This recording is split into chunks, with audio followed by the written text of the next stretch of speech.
Breaking news straight from the Apex Court today. The Supreme Court has just delivered a historic judgment that completely rewires the balance between financial institutions and the legal framework of India. In the case of Ajay Vijh versus Indian Banks Association, the court ruled that banks cannot blacklist or put advocates on a caution list across the banking sector merely for providing an erroneous legal opinion. Welcome to the Constitution Code. I'm a host, a practicing bank law officer. For your UPSC, state PCS, and judiciary exams, this judgment is a gold mine. The bench declared that the independence of the legal profession is just as crucial as the independence of the judiciary.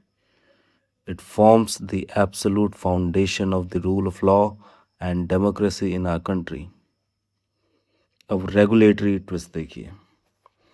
As a bank law officer, I can tell you that banks frequently penalize impaneled lawyers if a title clearance or loan opinion goes bad. But the Supreme Court drew a sharp line today. While a bank can remove a lawyer from its own internal panel, it cannot declare them professionally incompetent across the entire financial sector. Why? Because under the Advocates Act 1961, disciplinary action and professional misconduct investigations fall exclusively within the statutory jurisdiction of the Bar Council of India, not administrative banking bodies.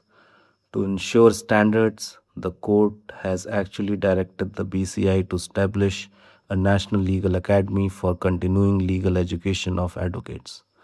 Aspirants, use this case law to anchor your mains answers on the separation of powers and the independence of democratic institutions.